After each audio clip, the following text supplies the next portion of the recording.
भैया जिस बात का डर था ना वही लगभग होता हुआ दिखाई दे रहा है, क्योंकि सामने वाले ने लगभग स्टेटमेंट अपने क्लियर कर दिया है। और स्टेटमेंट क्लियर कहना है कि भाई साहब आप मेरे बहुत अच्छे दोस्त हो, है ना, बहुत अच्छे आप परम मित्र हो मेरे, लेकिन जो डील हम करने वाले हैं ना उसके लिए मुझे सोचना पड़ रहा है, क्योंकि आपने सारे रास्ते बंद कर दिए हैं। जी हां, यह कहना है ट्रम्प साहब का, और ट्रम्प साहब ने स्टेटमेंट क्लियर कर दिया। आज उनका स्टेटमेंट आया है कि भाई हम तो भारत पर 20 से 25% तक टैरिफ लगाने को बिल्कुल तैयार हैं। यह चीज पुष्टि हुई है, उन्होंने मेंशन किया अपने स्टेटमेंट में। अब सबसे इंपॉर्टेंट पता है बात क्या है, जिस सेक्टर को लेके हम बहुत खुश थे, जिस सेक्टर को लेके हम बहुत बुलिश थे, और काफी लोगों ने उस सेक्टर को लेके स्टॉक्स भी काफी लोगों ने बाई किया है, डेफिनेटली मैंने भी किया है। तो उस सेक्टर को लेके अगर ये चीज जो स्टेटमेंट इनका कहना है, अगर ये स्टेटमेंट लिखित में आ जाएगा ना अभी, तो यहां क्लियर हो जाएगा कि जो सेक्टर को लेके हम लोग बहुत बुलिश थे उस सेक्टर में थोड़ी सी गिरावट 100% हो सकती है। अब ऐसे सेक्टर को लेके आपके लिए जानना बहुत जरूरी है, क्योंकि हो सकता है कि आपने उस सेक्टर के शेयर्स वगैरह होल्ड करके रखे होंगे। डेफिनेटली बड़ी ही हार्ट ब्रेकिंग न्यूज है ये। लेकिन क्या है कि अब डेलीगेट्स देखो क्या है ना, कि जो यूएस के डेलीगेट्स हैं भारत आने वाले हैं, सबको पता है लगभग 20 से 25 तारीख तक उनका प्लान है आने का। पहले डील कब थी कि भाई हमें जुलाई में खत्म कर देना है, इसके बाद डील क्या हुई, अगस्त में हमें खत्म कर देंगे 1 अगस्त को। नाउ 1 अगस्त आने ही वाला है कि 1-2 दिन पहले इनका क्लियर प्रेस कॉन्फ्रेंस में क्लियर कहना है कि भाई भारत के साथ थोड़ा सा मुश्किल सा हो रहा है, दोस्त हमारा बहुत अच्छा है, लेकिन 20 से 25% तक टैरिफ बिल्कुल लगाने को हम तैयार हैं। मैं सोर्स दिखाऊंगा कि कौन से इंफॉर्मेशन उनकी आई है। इसीलिए the main reason is that जो आज भारतीय बाजार में आपने देखा कि आज थोड़ा सा हमें पैसे बनाने में बड़ा मुश्किल से हो रहे थे ट्रेडर फैमिली, सबको पता है, क्योंकि जब भी मार्केट रेंज बाउंड मार्केट रहता है ना, आप वहां थोड़ा सा मुश्किल हो जाता है आपके लिए। तो यहां कंडीशन पे मार्केट भी लगभग डरा हुआ है। अब सबसे इंपॉर्टेंट है अगला कौन सा मूवमेंट आएगा जब मार्केट को एक अच्छा बूस्ट मिलेगा, उसके बारे में डिस्कस करने वाले हैं। कौन से सेक्टर जो महंगे हो सकते हैं उसके बारे में बात करने वाले हैं। शेयर बाजार पे कितना असर होगा उस पर हम देखेंगे, और कब तक बाजार खुशखबरी दे सकता है, कौन सी बातें इंपॉर्टेंट है। Q1 के रिजल्ट आए हैं, Q1 के रिजल्ट में कुछ अच्छी कंपनियों के रिजल्ट है जो आपके लिए देखना बहुत जरूरी है, क्योंकि देखो वीडियो में थंबनेल पे मैं बहुत नहीं लिख सकता, आपको पता होगा, पूरी वीडियो देखोगे ना कंप्लीट पैकेज मिलने वाला है। प्लस आपके म्यूचुअल फंड का हेल्थ चेकअप करेंगे कि आपने जो म्यूचुअल फंड पोर्टफोलियो बनाया है कैसा बनाया है साहब, कंप्लीट पैकेज होने वाली वीडियो। चलो देखते हैं। सबसे पहले इंपॉर्टेंट है सोर्स के बारे में बात करते हैं कि भाई सोर्स क्या है। अब देखो यहां पत्रिका.com पे आया है इंफॉर्मेशन, और ये यूट्यूब पे भी है, आप दिखाओ चेक कर सकते हो। सिंपल इनका कहना क्लियर है कि भाई साहब धमकी दे दी है, डायरेक्ट बोले हैं कि भाई ट्रेड डील जल्द कर लो, नहीं तो मैं लगा दूंगा 25% तक टैरिफ। यहां तो वर्ड उन्होंने यूज किया है लगा दूंगा, काफी जगह देयर ही इज मेंशनिंग कि भाई हम तो बिल्कुल रेडी हैं, फाइनल स्टेज पे पहुंच चुके हैं, और दैट्स अ रीजन कि इतना हम डिले कर रहे हैं, नहीं तो अभी तक हम ये डील क्लोज कर दिए होते। सेम चीज इनफैक्ट चाइना को लेकर, तो चलो चाइना वालों के लिए अच्छी खबर हो गई कि डील उनसे हुई नहीं है, मीटिंग हुई, डील हुई नहीं है, लेकिन एटलीस्ट 90 दिन का समय तो दे दिया। यहां समय नहीं दे रहा, इंपॉर्टेंट ये है, ठीक है ना। और क्या इंपॉर्टेंट है, ऐसे जब भी कंडीशन होगी ना, थोड़ा भाई आईटी और फार्मा सेक्टर को लेके थोड़ी सी यहां टेंशन हो सकती है। हालांकि मैं बताऊंगा कौन कौन सा सेक्टर और इंपॉर्टेंट है, और क्या फाइनल स्टेज रहेगा, क्या कंक्लूजन है, क्या मैं करने वाला हूं, इसके बारे में भी वीडियो के लास्ट में आपको पता चल जाएगा। देखो सबसे इंपॉर्टेंट है कि भाई 25% तक टैरिफ लगा देंगे, ऐसा उन्होंने कहा है। उन्होंने कहा कि अगर भारत व्यापार समझौते पर अमेरिका से बातचीत नहीं करता है तो 25% टैरिफ लगा देंगे।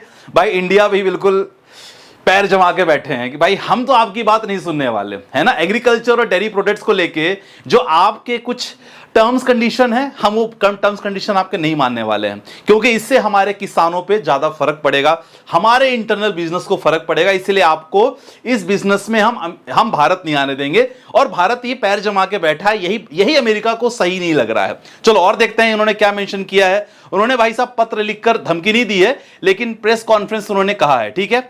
और बाकी उन्होंने कहा कि भाई 26% तक टैरिफ एक्स्ट्रा लगा सकते हैं, ठीक है ना।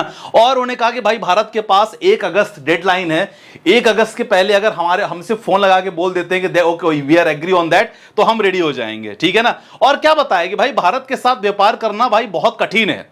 अब कठिन की बात करें तो उन्होंने क्लियर कर दिया कि भाई यहां मुश्किल है क्योंकि हमारी बात सुनते नहीं ज्यादा वो। लेकिन अगर दोनों देशों के बारे में व्यापार की बात किया जाए तो अच्छा खासा व्यापार है। आप देख सकते हैं कि पिछले साल अमेरिका ने भारत से 87 अरब डॉलर की वस्तुओं का आयात किया, अमेरिका ने। और वहीं भारत ने अमेरिका से कितना किया? 42 अरब डॉलर के मूल्य के वस्तुओं का आयात किया। देखा जाए तो दोनों स्थिति में अच्छी खासी डील, दोनों में अच्छा खासा बिजनेस होता है। लेकिन जब ये जो खबर है ना, ये भारतीय बाजार को लेकर थोड़ी सी ना टेंशन में डाल सकती है, क्योंकि इससे क्या होगा ना, इससे अनसर्टेनिटी पैदा हो जाती है, मतलब कंफर्मेशन नहीं रहता कुछ कि क्या करें क्या ना करें। और यही कारण है कि बाजार एक अच्छे मूवमेंट नहीं कैप्चर कर पाता, यही कारण है कि आपके पोर्टफोलियो में उतनी तेजी नहीं दिख पाती, और यही कारण है कि भारत में काफी एफआईआईज निवेश नहीं कर पाते। अब देखो एफआईआईज के अगर मैं डेटा दिखाना चाहूंगा ना, तो बेहद खराब डेटा है भाई एफआईआईज का। आपके सामने बड़ा ये मतलब अच्छा डेटा नहीं है, और ये डेटा टेंशन में डालने वाला डेटा है। देखो अभी तक 41,000 करोड़ की बिकवाली एफआईआईज द्वारा, 41,000 का माल बेच दिया एफआईआईज ने। अब सोच रहे हो, मतलब अच्छी खासी प्रॉफिट बुकिंग कर रहे हैं। अब कहीं ना कहीं उनको अंदाजा है कि भाई अगर ये डील नहीं होती है ना, तो बहुत सारे सेक्टर में गिरावट होगी। हालांकि हम सेक्टर को लेकर बात करने वाला हूं, कौन सेक्टर में गिरावट कितनी हो सकती है। लेकिन देखो यार, 29 जुलाई, 28 जुलाई, 25 जुलाई, और ये इंपॉर्टेंट पता है क्या है, 29 जुलाई 28 जुलाई को लगभग कितनी ज्यादा बिकवाली कर रहे हैं। जैसे जैसे डेडलाइन पास आ रही है ना, एफआईआईज द्वारा बहुत ज्यादा बिकवाली चल रही है। तो ये थोड़ी टेंशन वाली बात है। ओवरऑल 41,000। लेकिन देखो मार्केट को थोड़ा बहुत किसने संभाला है सर? म्यूचुअल फंड के इन्वेस्टर्स ने। तो म्यूचुअल फंड्स ने, घरेलू जो जितने भी निवेशक हैं, 52,700 करोड़ से ज्यादा उन्होंने नेट बाइंग की है।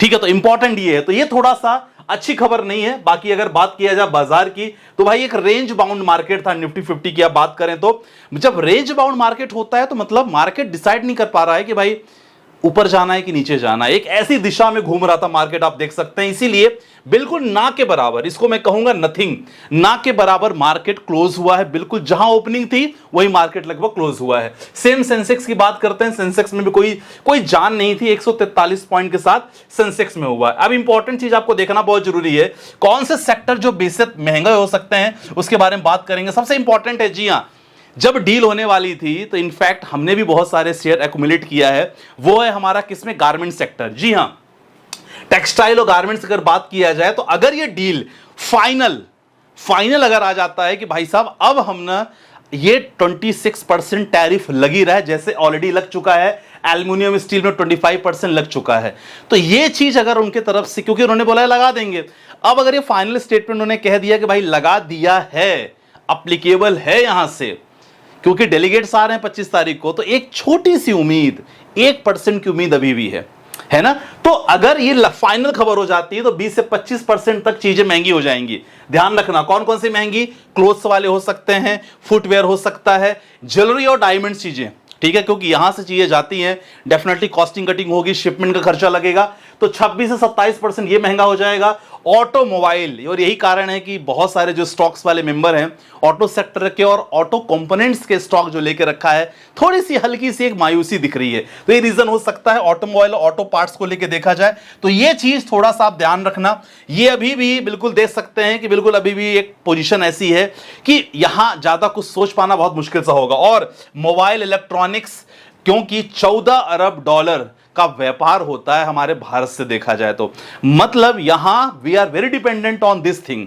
तो आईटी सेक्टर को बात किया जाए, गारमेंट सेक्टर की बात किया जाए, ज्वेलरी को लेके बात किया जाए, तो ये अगर ये 25% का टैरिफ लगाते हैं तो सर आने वाले, मुझे ऐसा लगता है, मेरा व्यू है, मेरा थॉट है कि आने वाले एटलीस्ट 6 महीने 7 महीने तक इस सेक्टर में थोड़े बहुत आपको मुश्किल का सामना करना पड़ सकता है।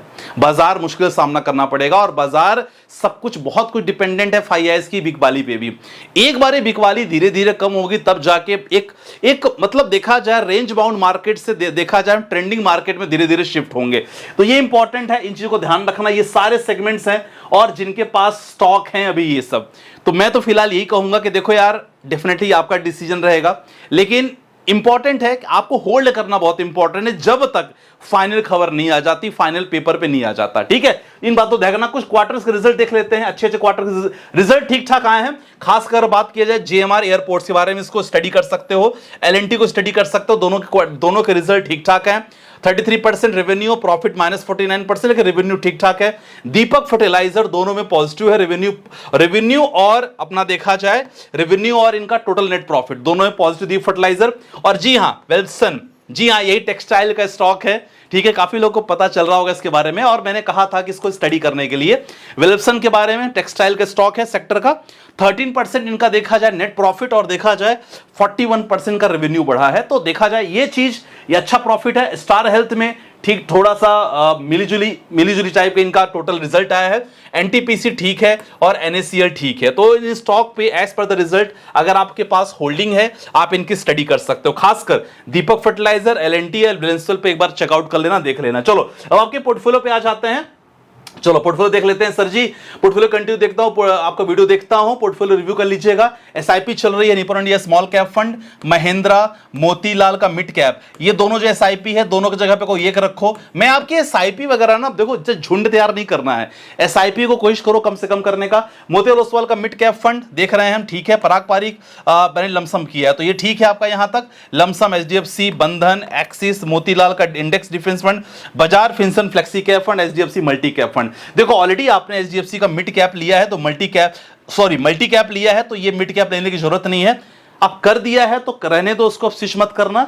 नेक्स्ट टाइम से आप ना मल्टी कैप में ज्यादा निवेश करने की कोशिश करना, ठीक है। चलो अगला क्वेश्चन है, सर मेरा पोर्टफोलियो कब रिव्यू करोगे? चलो मैडम कर दिया है। Nippon India small cap 600, ICICI Prudential large cap 1100, Parag Parikh flexi cap 3000।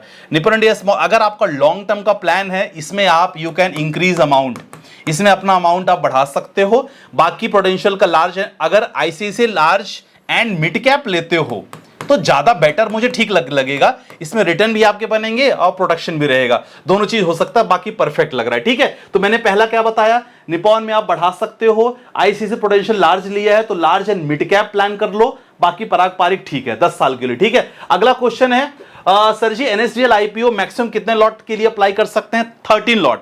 अगर आप इन्वेस्टर हो 13, मतलब रिटेल इन्वेस्टर 13 लॉट तक अप्लाई कर सकते हो। और आप लोग अप्लाई अगर नहीं किया तो मुझे बताओ कितने लोग एनएसडीएल के लिए अप्लाई करो, कमेंट सेक्शन में मेंशन करना। हालांकि ठीक ठाक आईपीओ है, बढ़िया, you can plan on that. जय हिंद सर, मेरा नाम प्रकाश पाटिल, एज 30 है। पोर्टफोलियो रिव्यू कर लीजिएगा। Nippon India small cap, Canara small cap, Motilal का mid cap, Nippon India small cap 250 index fund, ठीक है। टाटा डिजिटल फंड, एचडीएफसी के डिफेंस फंड, ठीक ठाक है, कोई दिक्कत नहीं है।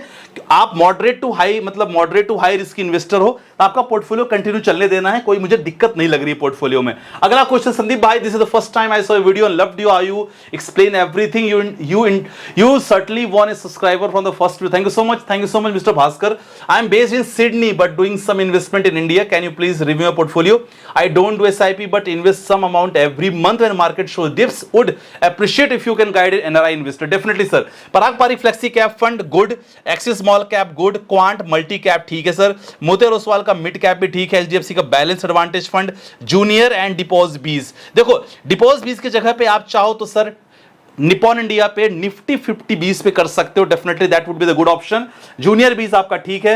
When market dips more than 400 500 point I put the bigger amount and checking which index, good, very good. In fact that would the good decision. जब भी मार्केट में गिरावट होती है तो कोशिश करो कि देख लो कौन से सेक्टर में गिरावट है, उसके आधार पे आप ईटीएफ में निवेश कर सकते हो, ठीक है। तो सर मैंने रिव्यू कर दिया है। और माय डियर फ्रेंड्स, आप मुझे बताओ आपको क्या लगता है कि क्या सचमुच ये डील नहीं होगी कि केवल ये हड़काने का काम कर रहे हैं? तो ये कमेंट सेक्शन में जरूर मेंशन करना। बाकी आपको कोई भी सर्विसेज चाहिए, स्टॉक्स, म्यूचुअल फंड, क्रिप्टो को लेके एंड इनफैक्ट ऑप्शन ट्रेडिंग को लेके, डेफिनेटली नंबर है मेरा डिस्क्रिप्शन पे, डेफिनेटली आप वहां बात कर सकते हो मुझसे, क्योंकि मैं पर्सनल सिखाता भी हूं और ट्रेड्स भी अपन देते हैं, ठीक है। बाकी मिलते हैं के साथ, अपना ध्यान रखिएगा, बाय बाय, टेक केयर, जय हिंद गाइस।